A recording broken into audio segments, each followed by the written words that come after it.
چل دبا دے. Be be کہتی ہیں پیر دباتے دباتے میں نے کہا اگر اجازت دیں تو صبح نماز کے لیے جگا دوں. یہ نماز کی تبلیغ ہو رہی ہے.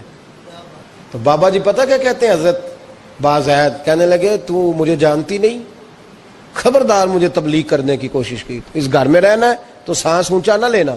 پتہ ہے تو کس کے ساتھ بھی آئی، خبردار. کہتے میں چپ کر کے آ گئی.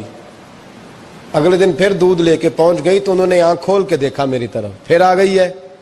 میں نے کہا اب میرے خاوند ہیں، میرے سر کے تاج ہیں، پیر دبا دوں؟ کہ دبا دو. کہتے ہیں میں نے 10 منٹ پیر دبائے تو میں نے کہا اگر جان کی امان پاؤں تو فجر میں جگا دوں. میں نے جلال فرمایا. کہنے لگے تجھے کہا تھا نا کہ مجھے کسی کا مشورہ قبول نہیں، تو کون ہوتی ہے مجھے بات کرنے والی، چل دوڑ جا. بی بی صاحبہ کہتی ہیں میں 10 دن جاتی رہی. کتنے دن؟ انہوں نے سختی بھی کی، برا بھلا بھی کہا.